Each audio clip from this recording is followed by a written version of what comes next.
Olay, which is one of the most successful skincare brands globally, like a woman would buy 1.7 bottles a year. If you are a skincare brand and you're selling 3 bottles a year per consumer, I think you're doing damn good. We are 3 men from IITs, in the beauty business. What is it with men from IITs building beauty company? I think there's another one, Sanfe, I think. We do more orders in Trivandrum than we do in Bombay. What are you saying? There are many pin codes in the country where Purpple's penetration is significantly higher than big FMCG brands' penetration at a household level is. And our lipstick volume on day 1 went up 8 times. We had just not predicted this. So we started with 1 store last year Diwali. We now are 42 stores. I think we will want to be the number 1 beauty company in the country. We took long time to bloom. I think 2017 is when we started really taking off. And then COVID happened. Is there a moment during the podcast when you go, Chalo, let's roll. Start.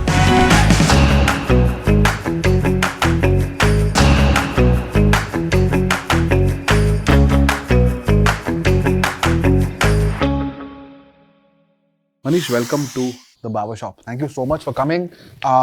We've admired you from a distance for all of our 9 years at Bombay Shaving Company, and so thrilled to get an opportunity to have a conversation with you on the amazing company you've built, the way you have kind of executed. We of course share common investors, and we operate in the same ecosystem. But the reputation that you, your founders, your operating team have built over the last now 12 years now? 13 years. 13 years is just pristine. So I'm so happy to have you. Welcome to the BarberShop. Thank you. Manish, you came in and the first thing you said is that this office has a very different vibe from the Purplle office. And you clearly, I'm sure you walk into a lot of consumer brand offices, startup founder offices, etc. But tell me a little bit about your, 13 years is a long time. It's 2 cycles, right? And you've seen like 3 founders or a small team of 5, and now you have a large team of 600. But how do you think about building culture? How do you think about building an office space? And what have you seen outside of Purplle? How do you think about it at Purplle? Look, I haven't seen much outside of Purplle. I am not someone who travels a lot, but I think there are 2 core values that we live by. When you enter our office, you will see them brightly lit in hot pink colors. The first one is be humble. The second one is be hungry. I think just those 2. I mean, there could be many around it, but I think if I were to tell you in short, I think these are 2 things. We will like to be nice to you when you're not having a good time. We will be super hungry about what we want to achieve. So like you mentioned that you would like to be the number 1 razor brand in the country. I think we will want to be the number 1 beauty company in the country. I think today we are probably 10% of the largest beauty company in the country. Perhaps you are 25% of the biggest razor brand in the country. 20% or so. Yeah, 20%. So I think ambitions are huge. I think if we can grow by 22% a year for the next 12, 13 years, and competition grows at 7-8%, which is how usually FMCG companies grow at, I think we have a shot at that. And I think, as I mentioned, humility is a key trait. So, I've been living in Bombay for 17, 18 years. I think Bombay has grown on us. So, went to Bombay in 2007 post college in Delhi. And ever since I've just enjoyed being in Bombay. Bombay is a city which humbles you like probably no other city does. It's a city where, people have enormous wealth, but they just don't show it off. You can't make out. You can't make out, right? How wealthy this person would be. So, and maybe that was our growing up value systems at home as well. So, we try to be nice to as many people as we can be. We don't try to tell them who we are. We've been a little bit of a media shy company by choice. Also probably by character of the founders. So all of you like that a little bit, because be humble, be hungry sounds Like sounds like you. So all three of us are very similar. Like we don't have cabins for anybody at office. It was a conscious choice. Um we we had told our employees very early on that we will make our money post you guys make your money. So no secondaries for us ever before you guys get all what you wanted to get out of it. So we just did a 50 crore ESOP buyback Well done. last year Well done. in September at a 5% higher price than everybody else who sold, right, for our employees. I just convinced the buyers to say, look, this is for our employees, so can you please buy it at a slightly higher price? And you have to. I'm sure for the buyer you would have had to blend a bunch No, of no, things. there was no blending. This was a small component Okay. of a 1500 crore round, Correct. out of which 1360 was secondary. So out of 1360, only 50 was ESOP buyback, so it won't materially change anything. Correct. Once that was done, then if there was any secondary left, if founders would do it. Um, um, so we've been like, I would say we like to be super nice to our suppliers. This happened in COVID when lots of firms had placed orders with contract manufacturers and everybody like paused, and there was like inventory sitting at the contract manufacturers which was not being picked up, and we decided to give advances to these guys because they were under severe financial stress. Yeah. And it's not like we were being like overtly nice to people. With God's grace, we had just raised 220 crores like 3 months before COVID happened. Wow. So we were super lucky. And I think we've been very lucky. It feels like a long journey, but I think God's been very kind. Before COVID wave 2 happened, we raised 1100 crores. I just think it's been a lot of, like, I'm sure it's been a lot of hard work, but it's been a lot of luck as well. So we decided to give advances to these guys because we thought we will pick up inventory at some point in time in future. And we had to continuously tell our employees that there are no layoffs, there are no salary cuts, because we were sitting on a lot of money and our cost structure was very small, so it didn't make any sense. That's how it's been. I think it's worked to our advantage. So, like, when we started the conversation, you mentioned that the kind of credibility we have, or you mentioned this word pristine. I don't think it's pristine, but yes, we have good credibility. I think people like to work with us. People know that we are there for long term. We will not like go up and then severely down and then go up again. We are like gradual go up types. Yeah, look, so it's been like a fascinating journey for last 13 years, but I think humility has played its part. So I'll give you another example. We bought this brand in COVID. It's called Carmesi. Yeah, Carmesi is a very highly discussed brand in our teams. Yeah. And I had never met the founders of Carmesi before. I reached out to them during COVID days. They were in Gurgaon. I was in Bombay. I had never met them. I have only met them on Google Meet. And we have done 3 acquisitions so far. In each of the 3 acquisitions, we ended up wiring an advance to them because they really needed that money to be in good shape when we would have completed the acquisition. Their liabilities and so on, and they wanted that's such an important thing. Like, now, we could have lost that money if the deal didn't go through. Yeah. But luckily, in all 3 of them, we have they've worked beautifully well for us. So we've done Carmesi. We bought Faces Canada, which has grown, I think, 3x in 3 years, from a loss-making to profitable brand. Wow. This was Sequoia. Kunal was the CEO, right? Or is the CEO? Kunal was the CEO. And we bought a beautiful content company called Glamours. So these 3, have been quite beautiful for us. It takes a humble person to recognize the role of luck in a very successful story, genuinely. And I think that's something that even for us, for example, feet on the ground, eyes on the stars, it's got a sense of humility in it. It's not something that personally. But I think it's absolutely the same thing. I think eyes on the stars is hunger yeah. and feet on the ground is humility. Yeah. It's a different articulation of the same sentiment. Yeah. I agree. But yeah, I think, how did it feel when employees made secondaries and you saw it kind of culminating in home loans being paid out, or someone buying a nice car, or someone being able to get a sibling married in good way, etc. Like, as a founder, at least for me, that's always, like, we've had last three funding rounds have had secondaries for our teams. And it's always good to see people level up at home in their own ways. I'll tell you what I've observed in the last 13 years. Like you mentioned, it's been 2 cycles or whatever, how many cycles it's been. I just think that all these funding rounds are like milestones. And, we as founders are not very celebratory types. So, एक घंटे की खुशी होती है, फिर you get back to your normal stuff. So, look, you feel happy. You felt happy that 50 crores of secondary was paid to employees. But ठीक है, एक घंटे बाद, we were back to our desks and working. So I have not been able to, like, I don't get any happiness when a round happens. I just feel a sense of relief when a round happens. Yeah. It's always been just, thank God, khatam hua.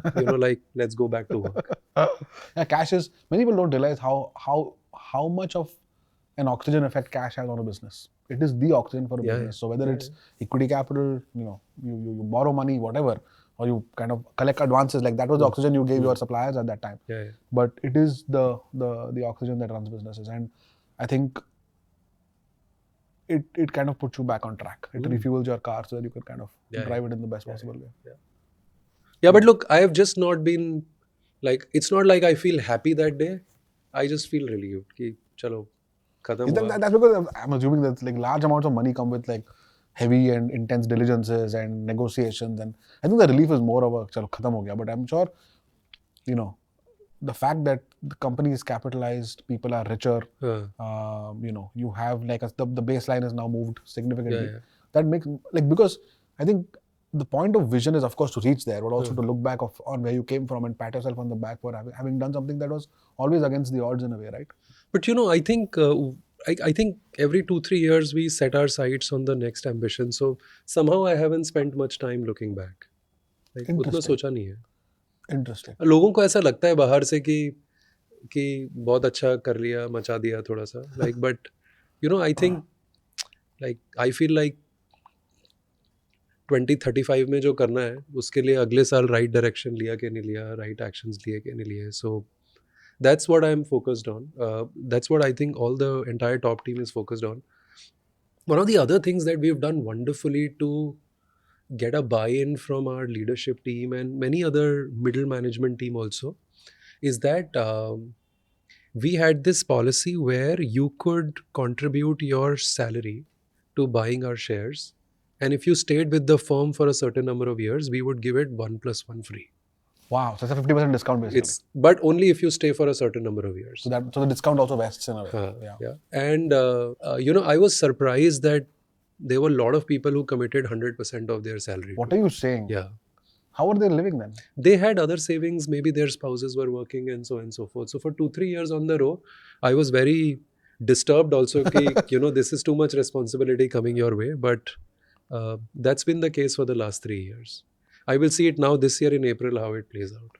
We do it every year in April or after our appraisal season. So wow, that is incredible. Tell me a little bit about the story. Like, one is I want to cover the funding story, but I also want to cover the growth of the business, and maybe we can talk about both. But what you started off as, and who you are a 1,500 crore company today. You have your own brands. You're also a marketplace. You clearly have omni-channel distribution. I'm sure it's kind of weighted in online, but paint a picture for what Purplle started out. What was the market you looked at? I love that you're saying we want to be India's biggest beauty company. So was that the vision when you started, versus has it evolved to what it is today? What the business looks like today, and then how have you raised capital to kind of fuel that business? It'll be great to get a sense. Rahul, Suyash and I are 3 co-founders. So we are 3 men from IITs. In the beauty business. What is it with men from IITs building beauty companies? I think there's another one, Sanfe, I think, which is much younger. Much younger. So they got out of college and built it. Look, I think the way we built this company initially was using a lot of data. Continue to be like leading with it. So what was it like when you started? Like, was it a marketplace? Yeah, so we were a marketplace. We started as a marketplace for beauty products. Around the same time Nykaa, or like slightly younger than Nykaa? Around the same time, maybe 2 months earlier. Okay. We were focused. So Rahul, Suyash and I all came from, like, I would say, tier 2 cities in India. So I grew up in Faridabad. Suyash grew up somewhere in Durg. And Rahul grew up in Cuttack and Angul in Odisha. And so we kind of thought, this audience, which is middle class of India, let's say household income of 5 lakhs to 25 lakhs a year, doesn't have access to great beauty assortment. Can we build a company? Can we reach out to these consumers and tell them that we care about you? And we will continuously build products and services that serve you, because you were consuming the same content on YouTube and more recently on Instagram. But perhaps you couldn't afford all these super premium products that were available in India. So we relate to this audience very well. We grew up in these households. All these households still like to drive Maruti, So my parents drive Maruti. Uh, uh, so that was the vision. We also knew that this could only happen online first, because India did not at that point in time have the density to absorb so many retail stores. Plus, we didn't have anything new to bring to retail stores in 2012. Correct. And there was already, the likes of Shop Stop, Lifestyle, and some of these guys doing beauty at that point in time. So we started as 2012, online. 2012 feels recent, but it's Yeah, ages back. Yeah, it's quite back. I'll give you an example. So there was no Shopify. Yeah. You had to build your websites on your own. Yeah. There were no payment aggregators. So there was EBS as a payment aggregator. Yeah.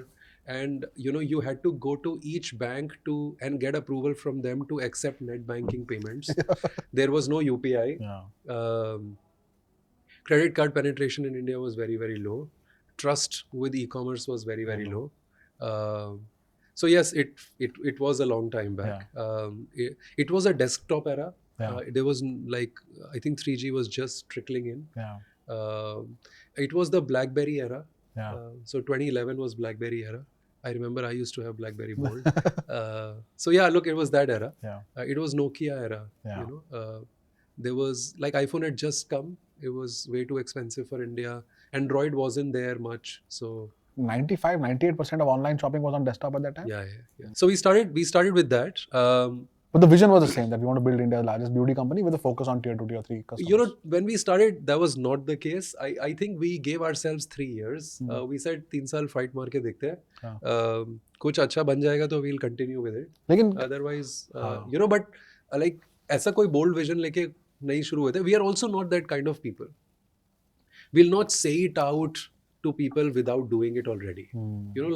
We are a little bit like, हाँ दिख रहा है, अब कर लेते, बता देते हैं. But we won't stick our neck out initially and say, we can do it. Today we can stick out our neck and say, yeah, we want to be the biggest beauty company. And if we fail in that endeavor, fine, okay. But I don't think we had the same gumption, same courage in 2011, 2012. Which is very different from what people say about founders being visionary, having a day zero vision. They want to reimagine everything and all that. We were not like this. Okay, maybe some founders are. We were not like this. And then, along the way, because we were very data led, but we took long time to bloom. So, I think 2017 is when we started really taking off. I think till then we were like a less differentiated company. So 2017, what happened was... and from 2012 to 2017, were you a marketplace where you would have all kinds of products. Yeah. Okay. But, in 2015, 2016, because we were data-led, we started collecting explicitly data about our consumers. We used to ask them, tell us about your beauty profile. So there were 5 million women who had given us their data. Clicking on images. So somebody would tell us, hey, I have acne and oily skin. I have acne and dry skin. I have... I'm looking to get red colored mascara for all you care, right? So, and we used to realize that way back in 2015-16, there were no D2C brands in the country in this space. So what we were selling is broadly like larger FMCG brands, which were more meant for the offline world. So they did not used to offer the assortment that we were looking for, right? So, 2017, we were sitting on this beautiful gold mine of data. It was telling us what products consumers would love to buy, at what price points, with what features, with what ingredients, but nobody was making it. Initially we tried to monetize this data. So we went to the largest FMCG company in the country and we told them, hey, we are sitting on this beautiful data. I think it can be massive for you. Would you like to use it? But I don't think we had the credibility then to say, hey, you guys already work with Nielsen. Nielsen would be providing you great data. So what's the point of having this data? But look, this was primary data. Like this was like consumers were telling us, right? Correct. We were also not very confident in our sales pitch because we hadn't seen it turn into gold, right? We were just hoping that this would be gold. Right? So in 2017, we started our first project where we said, why don't we use this data and create some products and see how it plays out? Yeah, yourself. Ourselves, right? So first time, went to contract manufacturers, requested them for a very low MOQ to try it. We only had 50 lakhs of cash balance in the bank in 2017. How big was Purplle at that time in 2017? Purplle was, so all of 2017, we were 50 crores of revenue. As a marketplace? 48 crores, yeah, total revenue. Yeah. Total sales to consumers. Our marketplace revenue would have been like 12, 13 crores, right? So, it's a small company at that time. Very small company and 50 lakhs of cash in the bank. Like just 50 lakhs. And who had funded you for maybe 1.5 crores of receivables, but just 50 lakhs of cash in the bank. And who had funded you till that point in time? So, for 5 years? So early days, some angel investors had funded us. We have some common investors. Kabir, Nikhil Vora, Bloom had invested very early on. They've backed us like we've not backed ourselves.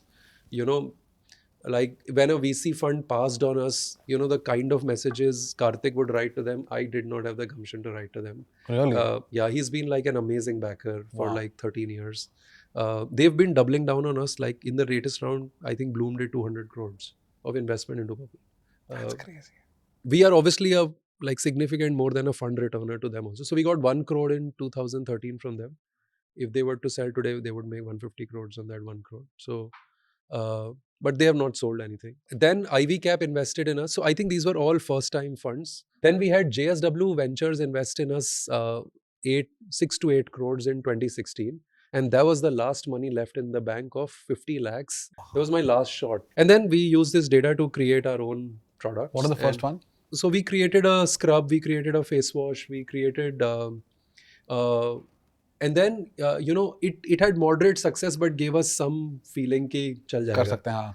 Then I'll tell you, we launched we launched lipsticks in Jan of 2018 and we priced it very sweetly. It was a very high quality product priced at that price. And our lipstick volume on day one went up 8 times. We had just not predicted this. Wow. So, we went out of stock in 2 days because also I had requested these people to make small volumes for me. Then I think the second product we launched was a concealer. Our concealer volume went up some 100, 200x and we just went out of stock in 2 days. And I didn't have working capital, but look, there was proof now. So I think we borrowed money at some high interest rate from few people and we started using that money for working capital. But look, we were making very high ROI on that capital. So even if we were paying 2.5%, 3% interest rate per month, we were still making incremental ROI on it. So it was still worth it.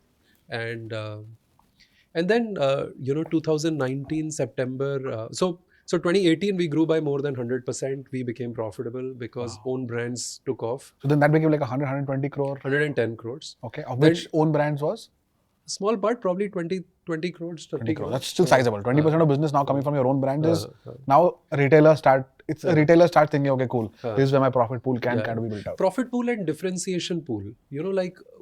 Otherwise, I couldn't compete with horizontals on pricing because they could out-compete me on discounting. Correct. I couldn't compete with them on speed because I didn't have my own delivery fleet. So I had to compete on assortment. Correct. And getting the right assortment to the consumer was the most important objective. And, data proved to be gold. It still continues to do extremely well our ability to analyze data today is like 10x of what it was in 2018. And I'll give you a glimpse of what it is. But so 2018, we grew 100%. 2019 also we grew 100%. Wow. Right? It's now 200 crore business. Yeah, 200 crore business. And that's when, so Jan of 2019, Goldman met us and they gave us a term sheet in a week. Okay. Wow. I couldn't believe it. How much had you raised till that point of time total? Very small amount, I think 25, 28 crores. Total. And this was a 210 crore term sheet. Wow. It came in 1 week. Okay, I couldn't believe it. So I think I met them on 25th June and they said, we will give you a term sheet on 2nd July. And look, this didn't feel real because I had been like 7-8 years I had raised 25 crores, right? So I said I want to like be sure. So I flew to Hong Kong and met the two co-heads of the private equity business. I still remember their names. They are no longer. One of them is probably still with Goldman. The other one is not. Um, and very nervous kid, red eye flight to Hong Kong. Um Very small 8 by 8 hotel room, and I went to Hong Kong, and touch wood, it was real. So, and then Goldman being like a very like it's a very large US SEC governed brand, a bank. So they had their diligence things which were significantly stricter than what any VC fund would have. But look, so be it. I think once the financial decision is done, I think rest of it can fall into place. Uh, and then alongside, Whirl Invest joined hands. Um, so yeah, look, so early years from an institution point of view, Bloom, Ivy Cap, JSW, all of like JSW has exited, I think made 20-25x.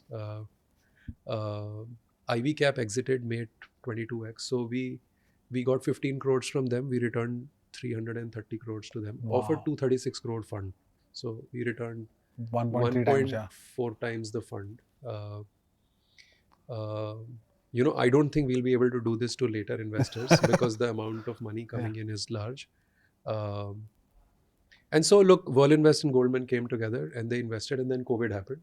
And what happened to the business then? This was like 250 crores of business, of which how much was your own brands, how much was others? Maybe 20% own brands, 25%, that- because we were just growing quite rapidly on the back of this. And then COVID happened and then everything shut down. And then, once COVID receded and we started bouncing back, we started growing again. So from 200 crores in 2019 or FY20, we would be about 1550, 1600 crores this year in FY25.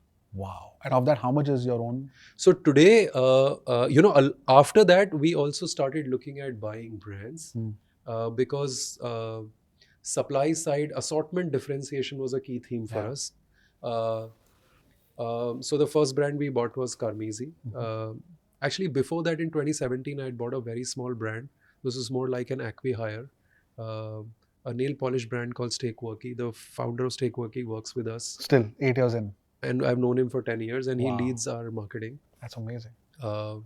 You sound like a good marketer. Steakworky is a cool name. Yeah.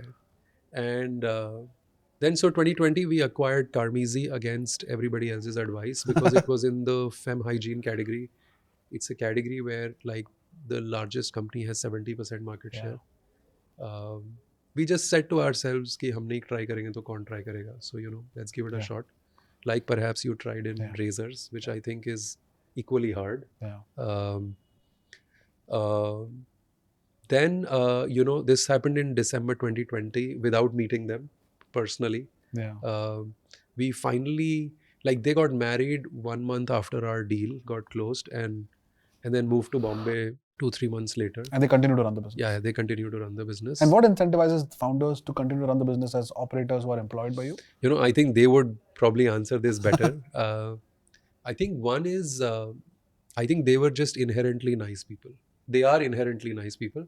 We only like to do deals with inherently nice people. We have a way to, like, I have this sense of judging this.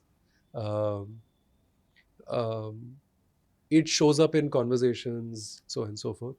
I think too, they continue to do larger responsibilities at Purplle apart from running Carmesi today. Wonderful. So Tanvi, who's the founder of Carmesi, now leads Purplle brand. So all stuff that you will see at Purplle stores from a branding point of view, our LinkedIn, gradually, changing the app colors and everything on the app will go through Tanvi. Rikshav, her husband and her co-founder in Carmesi, he leads inventory planning at Purplle. He's the numbers guy. Wow. And it's a massive opportunity on the inventory side because... For even outside of Carmesi? Of course, for entire Purplle. That's incredible. Yeah. So you found like two people to not only take a brand from 2 crores to whatever, 80, 100 crores, but also like be amazing value add to you at a leadership level also. Yeah. I mean, look, I hope it continues this way Then we bought Faces Canada, which was a VC owned brand. Sequoia owned 95% of it. Sequoia It was a had gone common up and down like for a while. Yeah, look, it has been like this. I think when we bought it, it was 15, 16 years old in India, the brand, and it was still small. It had made a bunch of mistakes. It had also changed hands in That happens owners also. many times. So I think it was incubated by Kishore Biani at Future Group. Then it got sold to Everstone. Yeah. Then Everstone sold it to Sequoia. The person who did the deal at Sequoia was Abhay Pandey, who left Sequoia and started A91. A91, correct. And so Sakshi took over, and Sakshi was a common board member. So we ended up buying Faces Canada. That has also done very well. It's grown 3x in 3 years, Yeah. from negative to positive EBITDA. And then we own a small content company in Bombay called Glamours. They produce very beautiful beauty-related content. So that's been the acquisition journey. And so, then we ended up building more brands using our own data. So to your question, at Purplle, about 30% of our revenue comes from our own brands. And the acquired businesses. And the acquired businesses. Wonderful. Acquired brands sell everywhere because they were always selling everywhere. Correct. So we sell on other marketplaces. And then the brands that we built on our own, because we created lots of demand for them, there is obviously huge demand in offline distribution as well. So we have an offline sales team that sells them. So overall, at the group level, we are about 50% revenue from own brands. Wow. Yes. And so very different retailer from what you would see anywhere in the world. There is no replica to us. There is no parallel.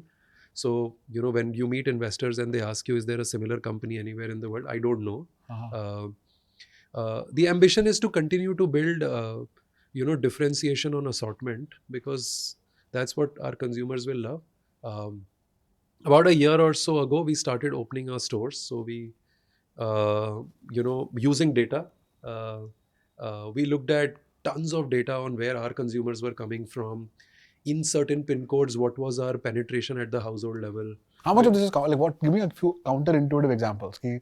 Would you which our viewers will kind of think that, because a lot of times people think that data just kind of validates hypotheses, but sometimes they just create very counterintuitive ones. Did you experience that at Purplle? No, so many a times, I think, so I'll give you data on how we open stores. So we look at data at a pin code and a cluster level. There are many pin codes in the country where Purpple's penetration is significantly higher than big FMCG brands' penetration at a household level is. Wow. So we spoke about Kerala, for example. Yeah, so Kerala, for example, AP and Telangana, for example, Tamil Nadu, for example, within Tamil Nadu, many cities. So, we do more orders in Trivandrum than we do in Bombay. Right? Like, imagine our penetration in Trivandrum. Yeah. Like, you go to the remotest corner of Kerala, you ask 10 women, probably 8 of them would have our app, or 7 of them would have our app. And would have opened our app in the last few months. Is this something, what has caused this? Is this an effort leading to it, or is it by chance it found a home there from a brand salience standpoint? No, I think, because we were the underdog, we were the second player in the market, and by a big distance, we had to choose where to focus our energy on and where to choose our dollars on. So we chose to build it state by state, get to massive market share in one state, then make a lot of money there, and then go to the next state, and then go to the next state, and then go to the next state. So we divide our states into cold, warm, and hot. Hot states are where almost 60-70% of the target addressable market has seen our ad in the last 3 months, has downloaded our app, or has visited our website. And that's a lot. And therefore, a lot of products are already added to cart from these geographies. So the moment there is some event to purchase, you see massive conversion rate from these states. So conversion rate in Kerala would be 4x of our conversion rate in Delhi. That's crazy. Yeah, 4x. So if 100 people open the app in Kerala, maybe, let's say, if X people buy in Delhi, 4 to 5x people buy in Kerala. But that's how marketing is. I think that's how market share magic is. Yeah. So I think every brand's dharma is to get high market share. Yeah. There is no point being a very small market share company in a large country. Completely agree. I would prefer to be a very high market share company in a few states in India. But that's how brands have been built in India also. Like India is a collection of many small, very uniquely different consumer segments. Yeah, so in one of our brands, we ended up, we like to build very differentiated products because we believe that if the product is not differentiated, then the marketing dollars required to push that product are very high, Correct. which we cannot afford. So, and so we ended up creating this product. It's called Alps Goodness Rosemary Water.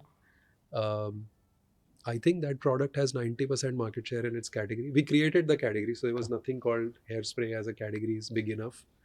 And I think it should, like, it does 170 to 200 crores a year, That's wild. and just one product. I want to understand this. I think maybe 50 crores in just Kerala. Really? So I want to understand this. You have 1,600 crores of revenue. Hmm. How much of that is on the Purplle platform versus non-Purplle platform? Yeah, And of 1,600 crores, you're saying 800 crores, like 50% comes from your own yeah, little over 800 crores comes from our own brand. So that's great. So for our And like viewers, this is NSV, so this is net of discounts, taxes, Margins. coupons, margins, Returns. advertising spends to retailers, and all of that stuff. This is invoice value. This is like real revenue. Yeah. An accountant will say this is good revenue. this- It's not GMV. But you're right. So 800 crores of, in our categories, I can imagine this to be great gross margin. Right? So it for our is. viewers, for example, retailers operate at far lesser margin because they're in the trading business. They buy and they sell. Yeah. So a lot of retailers, for example, will want to create their own brands, including offline retailers from DMart to now quick commerce players like Zepto, Blinkit. Everyone wants to build your own brand because you feel like gross margin is a lot higher, pricing comfort is a lot more. You're able to, the profit pool kind of stays there, and you're able to give a better assortment. And of this 1,600 crores, how much comes on the Purplle platform versus So not? about 1,200 crores on Purplle, NSV. That's crazy. Yeah, and 400 crores outside of Purplle. And the outside, how much is online, how much is offline?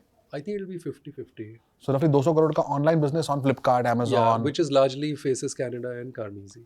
Faces Canada and Carmesi. And do you see these brands also growing on quick commerce also now? Yeah. So, like, Faces is growing very rapidly on quick com as well. Yeah. And probably also Carmesi's, I don't oversee that business actively, so I don't know fully, like, in all details. But, and then offline, two parts to that offline 200 business. crores offline also significant. Yeah, and very concentrated. So, and within 200 crores, I think a small part comes from our own stores. We have now, so we started with one store last year, Diwali. We now are 42 stores. I think we will open a lot more stores because we have found a profitable way to run our stores, and so we think we will be like a neighborhood beauty store. So please walk 500 meters from your home and you will find us wherever we are there. And do you see your stores also playing a role as delivery locations? Like if people are buying, you want to do 20-minute delivery, 30-minute, because I think every retailer, whether it's an online retailer like you to an offline retailer like DMart, I think quick commerce is now becoming a feature and not a product. Do you see your stores becoming an asset for that? So already doing it. Out of 2 stores in Calcutta, we have attempted deliveries over the last 1-2 months. We are able to deliver in an hour or so. Lovely. Not able to do it in 10 minutes yet. But I think the ambition is to deliver in 30 minutes. And that's going to be, and so as you open stores, that will be another element of it. That if someone's ordering in this pin code, then this store can also be like a delivery location. And the store manager will be incentivized to deliver on time.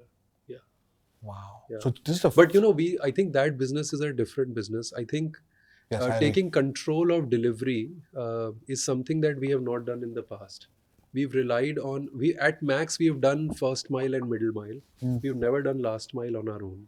So this is the first time when we are doing last mile also on our own. So just managing a fleet of delivery boys, whether on your own payroll or through another logistics company. But, I think it will become a feature. I think every retailer will deliver in 30 minutes in a few months from now. Yeah, I think everyone needs it, right? Yeah.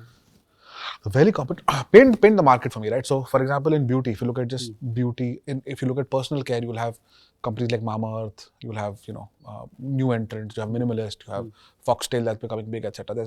You compete with those guys on your platform. We also sell them a lot. Correct. Yeah. They are your brand also, and you compete with them also. In makeup, this is a category that I'm more interested in. Clearly, I'm not a consumer firsthand.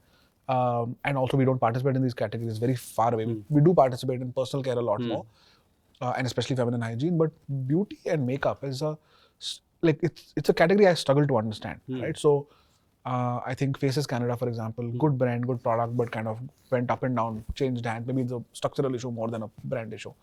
Then we have brands like Sugar that are clearly very out there, very bold, young. Vinita is a very public founder. Then you had Good Glam or My Glam, which kind of had this meteoric rise in 2021, where everyone just thought that this is like the next L'Oreal of India, and then kind of has sputtered to kind of find its own space. And a lot of local brands also in the space. Yeah. Then you have kind of legacy players like Lakme and Maybelline and so on. And so it's very different from other categories, right? Like you've seen a lot of activity, but it's kind of been up and So I down. tell So you, how do you see the market? Yeah, the largest beauty and personal care player in the country is HUL. I think between hair, skin, makeup, and bath and body, their revenues will be about 20,000 crores. Correct. Uh, This includes Fair and Lovely and Pond. yeah, and all yeah, that. it includes Pears and Dove and Lakme as well. Correct. Then I think the second largest would be now, I think, Nykaa, although it's a retailer and not own brands so much. How much is Nykaa split between own brands versus? I don't know the exact numbers, but perhaps 15% own brands or 20% own brands. So there's still a more like traditional retailer and. But I think building very strong brands. So, they created Nykaa Cosmetics. They also created K Beauty. Yeah. With Katrina. They bought Dot & Key. They also bought Earth Rhythm. Yeah. So I think on the brand side, I think L'Oreal would probably be the next largest player. Probably P&G would also come close to it. Reckitt. Yeah. So With all Feet. the old school guys are all there. Yeah. Legacy folks. But that's more personal care than it is makeup and But beauty. L'Oreal is a lot of makeup. So Correct. Maybelline is makeup. Maybelline is and Lakme is makeup. Correct. I think after Lakme and Maybelline, my sense is there are 2 or 3 brands which are around exactly the same size. So there is Faces Canada. I think there is Color Bar. Yes. Color Bar again is a more bootstrap traditional Delhi-based company, right? And offline. Offline. A lot of offline. I think Rene. Yeah. Much newer. And perhaps Sugar. I think all these are like almost same size. Oh, really? Yeah. Oh, I thought so. They're all in the 400, 500 crore. Yeah, they're all in the 300 to 400 crore range. Wow. And then you have like a smaller players. So historically there was Blue Heaven, which played at the really mass price. Then you have many other bootstrapped companies which are doing extremely well in makeup. I'm surprised and amazed to see their success. So most of them are based in Delhi. They usually import products from China and sell. But there is Swiss Beauty, there is Mars Cosmetics, outstanding, very good quality products. I think very true pricing, low discounting. So kind of brands that I like because. Do you think the consumer is like kind of very trial friendly? Like they flirt around, they try multiple things. The bar on with men, for example, very difficult to engage, very easy to please. So it's very hard to get their attention because they just don't like changing a shaving foam or changing a razor or changing a deodorant, right? Yeah. But once you're in the bathroom and you have engaged them and you're in the bathroom, they stick to you if the product as well. I've always felt like with our women's products, I've always felt like it's easy to get them to engage because with content. But it's difficult to retain. Damn hard to retain. Yeah.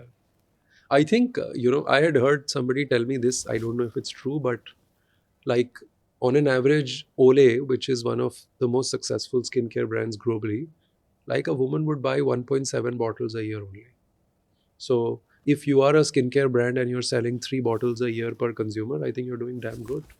So I agree with you that, it's easier to get them. It's harder to retain. But I'm sure if somebody buys a Bombay Shaving Company razor, let's say Sensi Bio. Yeah, Sensi Smart 3, the one Sensi you like. Smart, yeah. I'm sure they will keep buying cartridges, like 12 cartridges a year or something. Yeah. So now have pack of maybe 10. the average would be lower because some people will use their cartridges for much longer period than they should be used for. But that's what India is for you. But yeah, look, you're right. It is a category which is more trials, more flirtatious. Like trying new things. There's lots of news in the category always. So. There's a lot of new news and, you keep trying new things. I had 2 questions for you. I think one is, and you brought up the point on... But we are very careful, I'll tell you. I don't want to build a trends business. I think there was never that... because that is like building a fashion business, which I never wanted to build. Yeah. Like, I think it's very hard to make money as a fashion retailer Agree. because you have to be always on your toes every season. I just don't think, like, I think building a LTV business on same product is like a much better business to build for most people. Of course, there are many successful fashion retailers as well, but Their agility is the moat. uh, Your retention is the moat. I think agility is the moat and discipline is the moat. You know, like ज़्यादा inventory नहीं खरीदना है क्योंकि अगर अटक गया तो फिर डिस्काउंट करके बेचना पड़ेगा. हमारे केस में I think data is the moat. We pick up products which we think we can make really big. Yeah. Usually the ambition is to make almost 100 crores a year on Purplle on a product if possible, and then maybe 300-400 crores can come from outside. That's the thing, right? Even for us, for example, we have 6 to 7 products which are at least 25 crores. 2 or 3 of them have become 50 crore products. Nice. And we believe the strategic value of the asset, which is our company, comes from SKUs that are 100 crores. Yeah. Right. So can we build a shaving foam that's 100 crores? Can we build a trimmer that's 100 crores? Like one SKU which is 100 crores. I think that amalgamation creates like a Can you build Sensi Smart as 100 crores? 100 crores. Yeah. That's absolutely the ambition. I think you can. It's just about discipline and focus. It's harder to do in the short term. Yeah. But I think everything that's a little bit of pain in the short term is actually always the right choice. Yeah. Because longer term, it's like much lesser pain in life. Yeah. You build the foundations for long term if you're able to create pain in the short term, which means for founders who are watching also, which means difficult decisions like not launching more products. Which may not do. We went through this, man. We were at 1.350 SKUs. Oh, wow. Crazy. We had beard. Beard was a trend. Beard was a trend in India, right? It took off and then we kind of participated. We came back. Then we went into hair for a while. We went into Mama Earth showed us that if you like launch more and more products, you can kind of build a more assortment business. Yeah.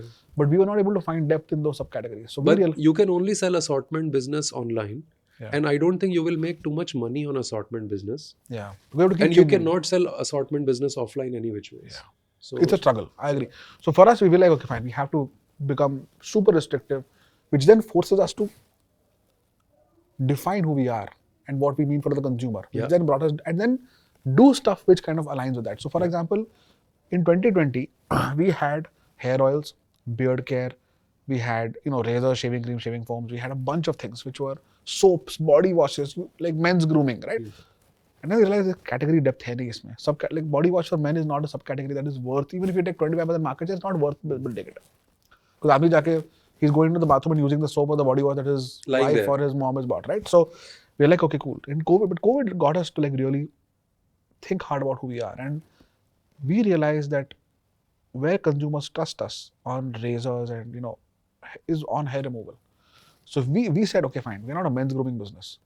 We are a hair removal and hair care hygiene business, which gives delightful products at good prices for consumers who want to remove hair from any part of their body. So shaving your head like me, or a clean shaven face, or a beard trim, or a woman who wants a part-time, like a small hair or razor on the go, to trimmers, which made us take some very difficult calls. Launching trimmers as a category was something as a founder I just did not want to do. Lower gross margin, repeat kam hai, FMCG nahi hai, doesn't sell in stores. Appliances hai. Appliances, like, kaun karega yaar isme after sales service. But Deepak was hellbent. Ki boss, the first product a man is buying at the age of 14 or 15 is now a trimmer. And वो 400 रुपए का खरीद रहा है. Razor वो 20 रुपए का खरीदेगा. We'll get 20 times the value 3 years before the razor is purchased. We have to make this big. Then we launched our women's hair removal brand because we're now hair removal. So we can't just ignore half the population. Yeah. We had no DNA of a women's business. Yeah. So Siddha joined us at that time. So suddenly, when we realized we have to restrict and kind of go deep, that's when our strategic choices also changed. And I think for us, COVID was very good for us to like step back and really evaluate whether this worked for us. But if you think, like real wealth gets created where somebody thinks about something for a very long period of time and acts in a day, right? Rather than acting every day, but also thinking only for a day. Yeah. So I like it's a very good way to put it, yeah. So I mean, very clearly, like Warren Buffett, like you probably analyze companies for 2 years and then just one day act and say, let's put $10 billion. Yeah. Right? So I don't think he wakes up every day and says, "Aaj kya action lena hai?" Correct. So I think this hustle culture is fine. Like, I don't agree to fail fast, you know. I just feel like research करके काम कर लो यार आराम से. Like, you know, there is no, like, opportunities are not going away tomorrow. They are always going to be there. It's just best to research well, you know, do as much research as possible, avoid as many biases as possible. So I'll give you an example of how we analyze data now. So we've been at the forefront of data and machine learning and AI since 2016, right? In 2016 we used to call it machine learning and big data. Now we call it AI, but practically doing more or less same things, but today do at much larger scale and do it at much lower cost. So, you know, we've trained our computer to understand beauty how human beings like I or you would understand, in every language.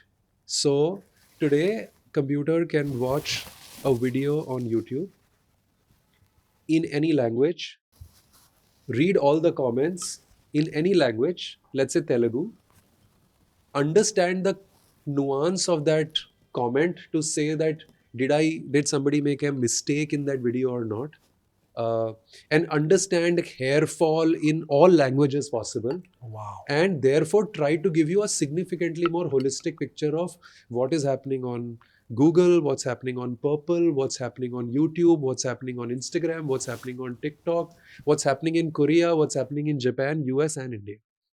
Right? So initially it started by utilizing some amounts of data, perhaps only in English and text data. Today that has gone on to analyzing any kind of data. So, you know, so I think my sense is initially AI permeated our company around the data side, around recommendations, around analyzing what consumers were looking for, and, you know, helping us create right content with right content creators, almost like a machine, right? Uh, I think in 2 years from now, or maybe a year from now, I think AI will permeate rest of the org. So today, you know, product teams are already using AI to write PRDs. Tech teams are using AI to write code, and their efficiency probably is already up 2x or 3x. Uh, what this enables you to do is it enables you to pick up big projects that you would have otherwise avoided to pick. Yeah. You know, like ये काम करने में तो 6 महीना लगेगा, तो इसको रहने ही देते हैं, you know, इसको थोड़ा एक एक महीना करके पुश करते जाते हैं. अब ऐसा नहीं होता है. So I think, you know, supply chain will become AI first. Finance teams will become AI first, because I can practically read all invoices on my own. Like computer can read it, man. It's OCR. Like, so I think, you know, you will see beautiful. I think AI will also remove a lot of bias from our decision making. We Agree. all have recency bias. I honestly don't remember what document I wrote 2 years ago on a specific topic, like how to increase LTV of your customers. But, you know, like, just go through your documents, just add it to a AI tool, and it'll start analyzing everything you wrote over the last 6 years, and it'll tell you whether you've attempted some of those ideas or not. Why have you not attempted it? Should you attempt them? I just think use of AI will permeate the org in the next 6 to 12 months. And massive unlocks. And massive unlocks on efficiency. Agree. And massive unlocks on ambition. You know, like, अब basic काम करने के लिए time ही नहीं जाएगा. You know, like, खुद ही हो जाएगा सबका. Like, I remember, like, my co-founder did this a couple of days ago, and he's not my tech co-founder. Okay. So Rahul, what he did is he uploaded a few files on I think Notebook LM, and sent me an audio. And, you know, that audio was a conversation between two people. I don't know exactly क्या किया है उसने अभी, because I haven't spoken to him.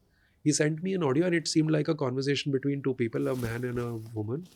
And the conversation was basically the entire content we had written in those Word docs and Excel sheets that were just uploaded to Notebook. And it felt like it's like a live conversation happening between two people, when it was not. Right? It was just unbelievable. Then I did that, and I realized this is possible. Now I can query that and figure out, like, ask questions, get answers. So look, I mean, this is how it's going to be. Like, I think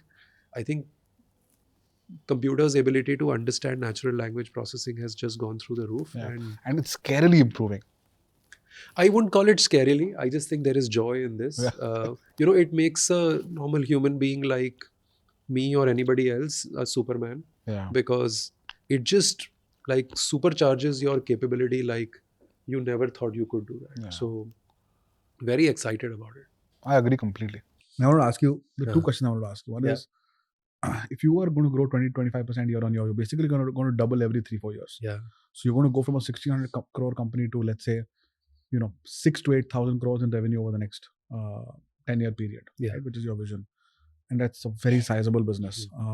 And I have two questions. One is there an end game at all, or is this like a changing goalpost, which is also fine because most great companies are built over decades, if not centuries. The second question I have is kind of more around the the make of beauty in terms of influence on consumers, which earlier was more advertisement of fashion and kind of film stars and stuff like that, which is now kind of almost becoming a lot more democratized. With we spoke about Content. K with Katrina Yeah. Kaif, for example, but a lot more influencer driven. You're seeing it happen in the West a lot.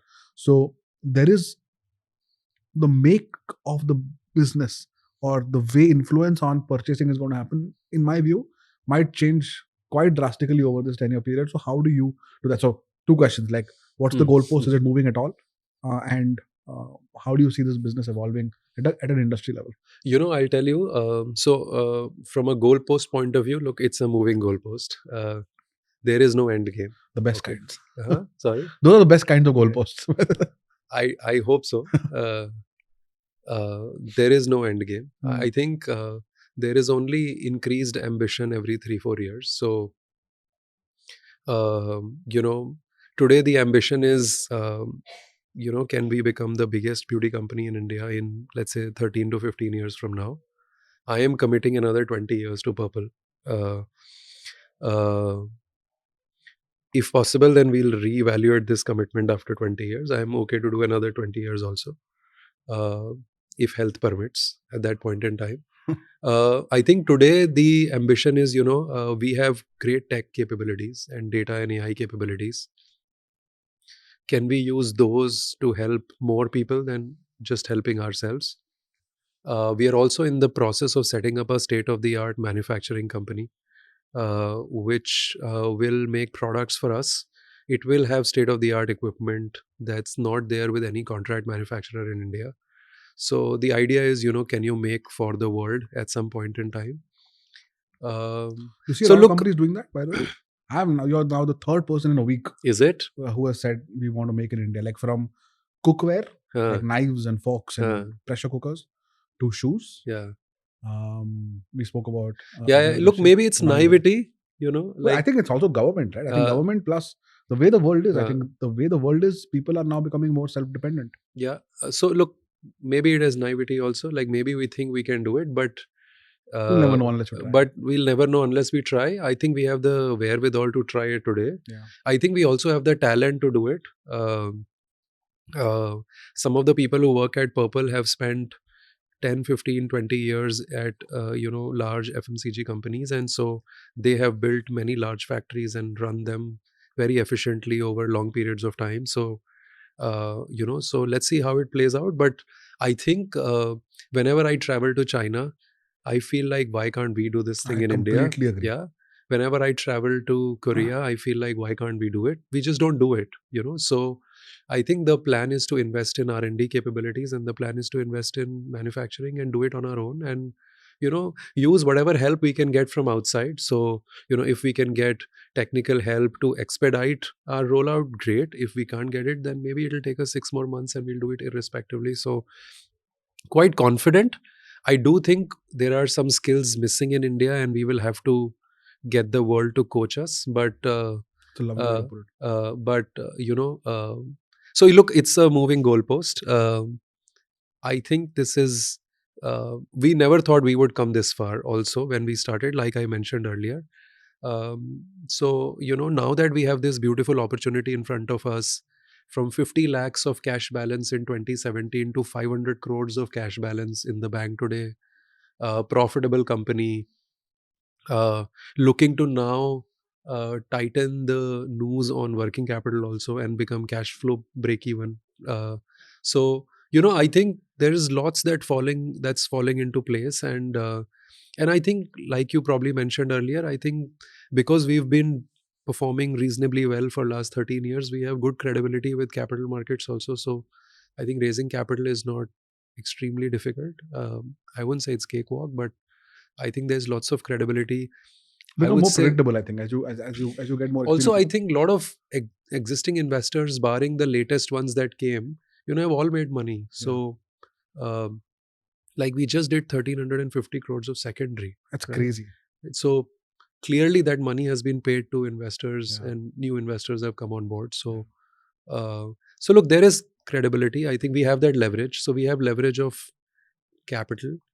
We of course have leverage of people, because we have this team which has been working with us for a long period of time, and they can independently lead companies. And I also think we have the leverage of technology and social media. So we have all kinds of leverage possible to dream much larger than what we have dreamt in the past, and hence like, I think we should do it. We will make an honest attempt at doing it. We'll see whether we are able to do it or not. So that's the first answer. IPO? Look, that for sure we have to, because How do investors make money? I agree. look, like investors have to sell at after a certain time period, and I think once the company becomes really large, then, and you want Indian capital, then public markets are the best way to access it. And I think bunch of people have shown it. So like whether it's Zomato from Gurgaon, or Policy Bazaar, or Swiggy now is Swiggy, or First Cry in Pune. So look, lot of successful IPOs, I would say, super successful Yeah. IPOs in my view. Lot of credibility that new startups have built in the public market. So I'm sure everybody is bullish on Zomato and Swiggy and Policy Bazaar and First Cry. So so yes, IPO definitely. Timelines maybe 2 years, maybe 2.5 years.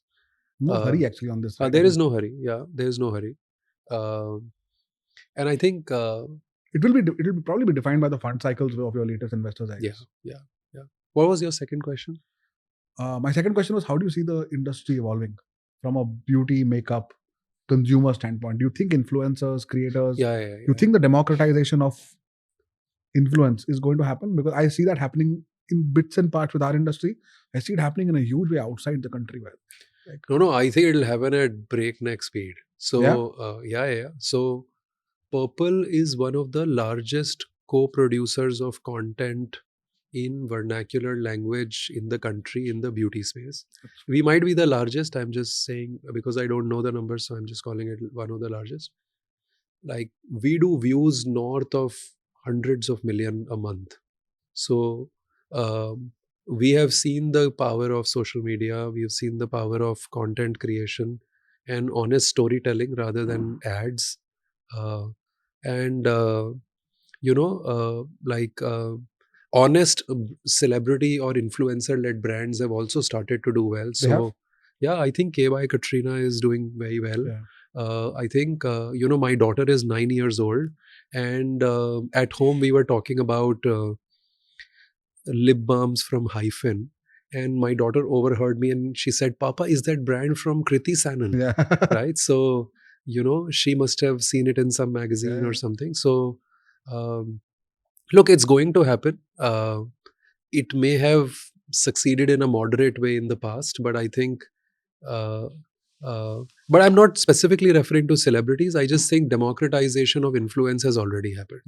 And will continue to. It's I agree. yeah, it's like uh, I was listening to the audio version of the documents that we had created yesterday, and one of the things we had written down 2 years ago is that the repeat purchase behavior of consumers who came influenced by a content creator was significantly higher than many other sources of acquisition.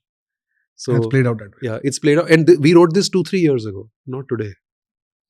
I was just listening to that conversation created by AI yesterday, but basically we had uploaded a bunch of documents and created this conversation between a man and a woman. And so look, coincidentally, I was just listening to it yesterday, but I think there is massive influence that is already getting created.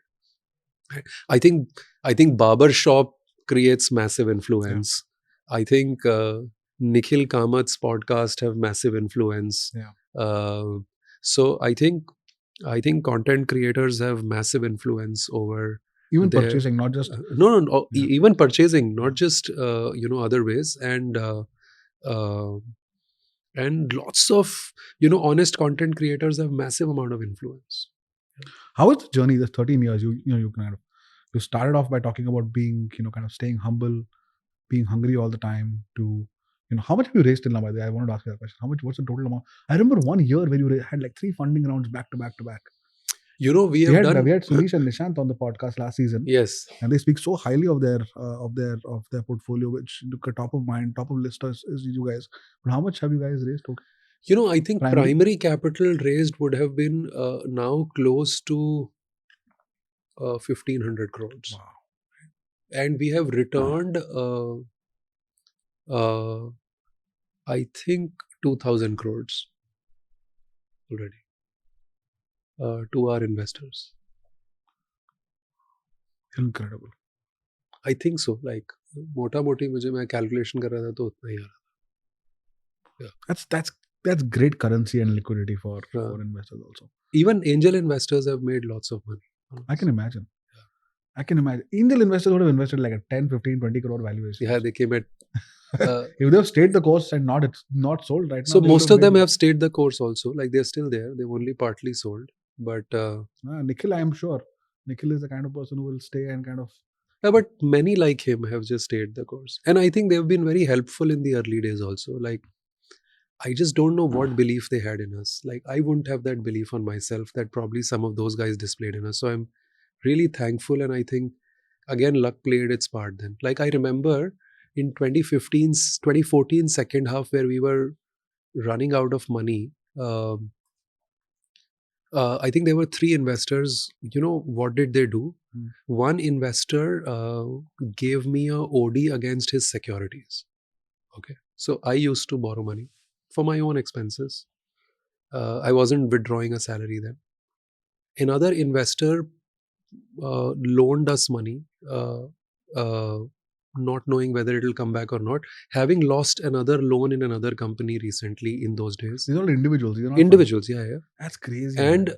I think Bloom did an amazing thing. So Bloom, I think, invested their fees, the GP fees amount also in us to support us in the second half of 2014. And I think probably we paid the karma back. So when we did these 3 But they acquisitions, did not know that, no, at that time. And likewise, we didn't know when we were doing these acquisitions that we were just wiring money before the acquisitions were even happening because we had to support these 3 companies also. So in a way, I think we have met very nice people along the way. Like, to be honest, like, it is very hard to support a company that's running out of I capital. cannot imagine. I agree with you completely. With personal checks. But 3 Who are of these them 3 did people? it. You should name them. No, of course. So Bloom I've mentioned. With Karthik and Sanjay. Yeah, and Ashish Fafadia, who's on our board since 2013. There is a gentleman, they don't like to be named. Yeah. Like, usually I don't name them because they've told me not to name, but one gentleman lives in London. And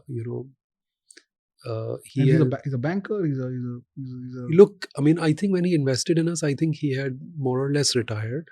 He was probably 60 years old. Now he's 73, I think. He's super fit. And the other one runs his own VC fund now. And, in those days used to be a banker. So, yeah, I just think they've been overtly nice to us. Yeah. Sometimes people take gut calls on these things. Like, even when the data is kind of in the contrary, company running out of cash, markets look this thing. I've just lost this loan money given to another company. This is probably write off. But they just sometimes do things which are I extraordinarily think the disproportionate. question they used to ask us is, why are you guys not quitting? And I never had an answer. I just said, thoda aur fight maar lete hain, 3 mahine aur fight marte hain, 6 mahine aur fight marte hain. You also, I'm sure you displayed intrinsics that gave them confidence that you will either allocate the capital Perhaps, but carefully I wasn't watching myself, so I don't know. Like, they would be better positioned to answer. What has changed in you over the last 13 years? You've gotten more experience and older, but as a person, I think the founder journey is not the easiest one. I think three. I think two, three things have stayed. Have happened. I don't know whether they've changed or not. I think the first one is I have become calmer. Uh, I used to be this person, like, तुमसे नहीं हो रहा है तो मैं जाके कर देता हूँ, and तुमसे हो क्यों नहीं रहा है types. I used to get agitated very quickly in early days.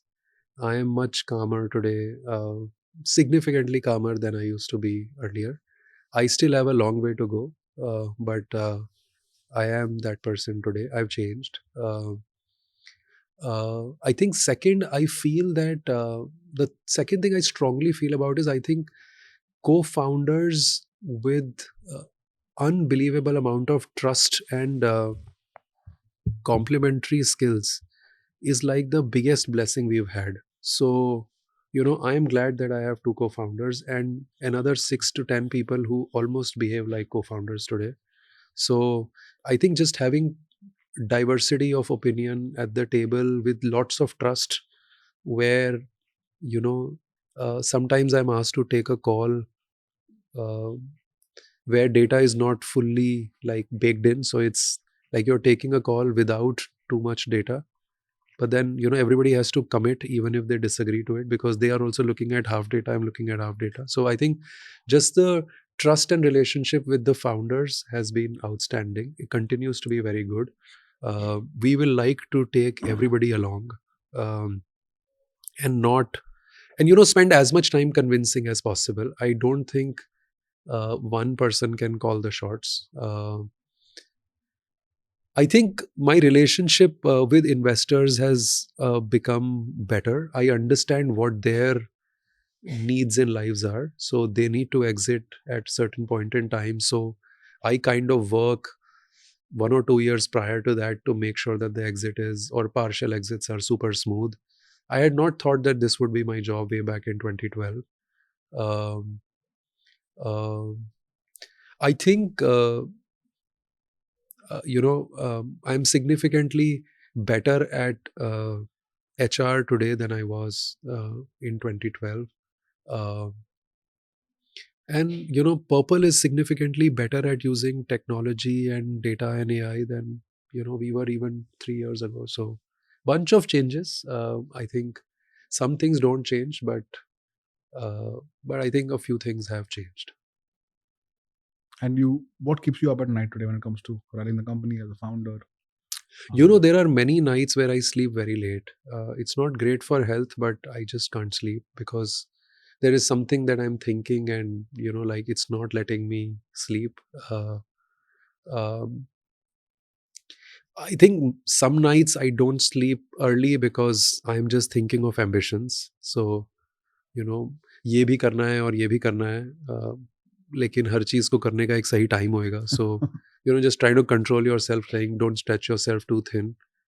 Uh, I don't think I'm very good at multitasking, perhaps like you are. So, you're doing two, three things parallelly. I I don't think I can do it, but I have the same hunger.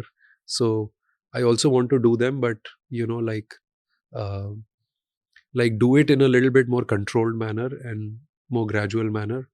Um so yeah, look, ambition keeps you awake. Like, those are dreams that keep you awake. I think nothing else. I think we have a great team. I think that team can run the show without me being there in office for like 45 days on the trot also. So um, like, I think nothing else. I don't think too much on competition. Like, I have never discussed competition in the last few months at office, because I just think competition is different from who we are. So let us just stay focused on who our customer is. So competition doesn't bother me at all. In fact, it just nudges you to be better and better and better.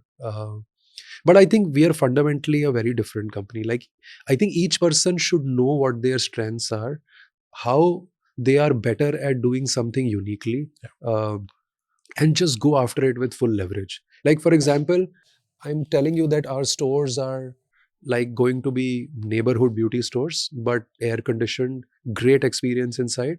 But don't expect them to be Nike stores. Yeah. Like, I don't sell to that audience. So, uh, uh, so I think if you know what you're really good at uniquely, you just go after it with full might.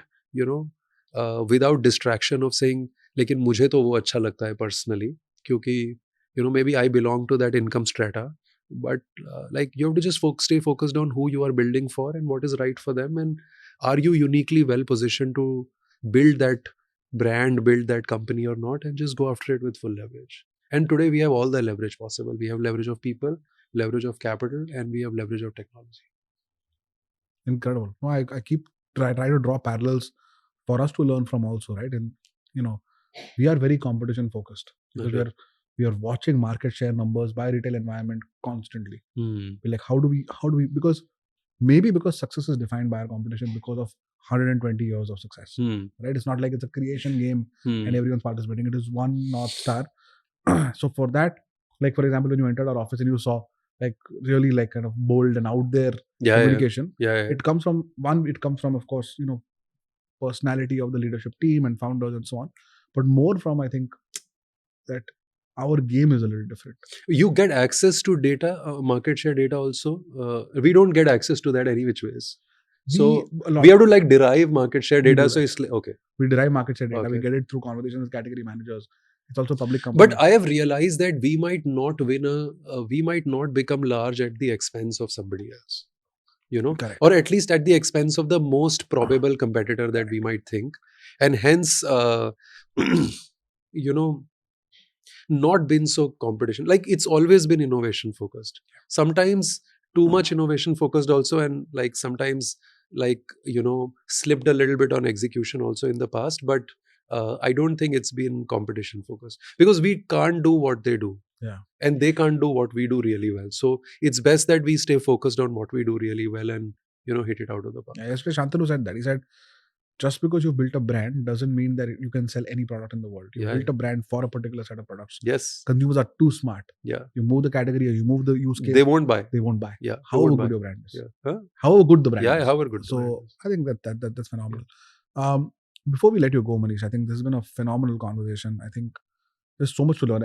For me, I think like you asked me, like BarberShop, of course, is a great marketing engine and kind of creates Bombay Shaving Company's brand equity slowly and steadily, but very, very surely. Yeah.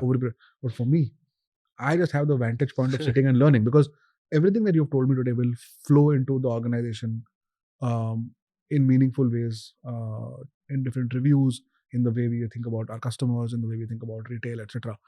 And I think that's what I learn a lot. And we have viewers who are kind of think of this as a place where they derive not only inspiration and like nudges, but also true education and learnings, which are very real and based in real life experiences. But before we let you go, if you were to give one final piece of advice to anyone who's going to be a founder or is a new founder, or is trying to do something entrepreneurial in their own way, whatever that may be, what would that be? I think this is how I think. So it's a little bit of a biased advice. So one advice is just go for it. Like don't hold yourself back because the world needs more and more people to innovate. It doesn't need too many people to follow. So, I wish there were 3, 4, 5x the number of entrepreneurs in India than there are today. So I think that's truly a great way for wealth creation for society and delivering greater value to your consumers. But personal advice I would say is, build responsibly. I think I have seen too many companies go up and then go down because of bad choices of usage of capital. Maybe at that point in time, that was the flavor of the season. Like for example, in 2021, when we were raising capital from, we raised capital from Kedara Capital and Premji, so Sunish and Nishant and Anant. In that year, it was a super hype year of capital raising. I think a couple of funds approached us and said, so we raised $110 million between these two folks. So I think I'll probably correct. I think the amount of primary capital we've raised is lesser. I think it'll be closer to 1,000 crores then. But when we were raising capital from Kedara and Premji, we had a couple of other large funds approach us to say, hey, we will give you significantly more money than you are raising. Can you go ahead and buy 3 or 4 brands, right? over the next 2 years. And I think Thrasio was a play in that year in the US. Yeah. And somehow I couldn't understand that, are you buying brands or are you buying labels, which, because you were paying like low multiples on them any which ways, but you were trading at high multiples. Yeah. So I just couldn't, like, so I just declined those conversations because I just felt, look, I don't align with this. I feel like building one brand is so hard, and I didn't have the people leverage in 2021 to build 7 or 8 brands at like all together. Yeah. Like, maybe an HUL can do it, maybe a PNG can do it, because they have so much intellectual capital. So I declined it. I think it turned out to be a great decision way back in 2021. It is always hard to decline significantly more capital coming your way. But look, I think I just couldn't make sense out of that conversation. So good on you, man. Like yeah, this played out like, exactly the same. From like 100 million is what we raised, 110 million. We had offers of like verbal offers of like 200 million to like almost $1 billion over few years, saying let's go ahead and buy a brand. So are you serious? Yeah. And our valuation was 500 million. So anyways, raising significantly more money would have just diluted us. Yeah. But there was no fun in buying. And I also don't think great brands in India sell so easily, because they also know that these are cash cows for them. So so look, I politely refuse those conversations. So I think build responsibly from a capital point of view, because finally you have to return a significant multiple on that capital. Build responsibly from an employee's point of view. Like, what's the point in losing your hair, or like, just grow gradually and make money, like, don't fail fast, like, do a lot of research and win. I think build responsibly from an environment point of view. Because anyways we are going to leave earth in significantly worse off state than we inherited it in. So like, just don't screw it up too much. I think build responsibly from from partners point of view. Like, if some partner needs your help, just extend that help to them, be nice to them, be transparent to them as much as possible. I just think the world has very interesting ways of giving this karma back to you, and you do very well in life. So we've been beneficiaries of it, and so, like, I think build responsibly is what I would say is how I would do it. Like, to each his own. Maybe different people would do it differently. Amazing. Manish, thank you so much. I think you've represented Suyash, Rahul, and the larger Purplle team. I think the story which all of you have built together, and I think it's still very early. I think you guys will go on to do amazing work, but it's phenomenally inspiring. And I think you live, and I think you are the values that Purplle is also. I think in the conversation, it's very obvious what the characterization and culture of your company is. So my best wishes to you. Of course, we will compete in some categories, but mostly I think if we are able to build out the ecosystem in our own ways, create more entrepreneurs, create more businesses, more brands. And my view is, look, I think you spoke about China. China has an export surplus of upwards of $1 trillion. Wow. We have an export, deficit of 50 billion. Wow. So the only way, and we keep talking about rupees falling and markets are tanking, and are we close? What's the slowdown about? I think the core reason is consumption and demand and liquidity crunch is there, and the only way we can kind of maximize exports is by making more stuff. Good that the rupee is weaker, so we can kind of make more stuff cheaper for other people. But my broader view is that people have to, like, I'm so happy to see a factory being built out, and more people should do that. So thank you for doing what you do, and thank you for spending time with us and being so generous. No, thank you, and lovely being here, and great meeting your team as well. And all the best to the BarberShop journey and the Bombay shaving journey and the Bombay journey. Thank you so much.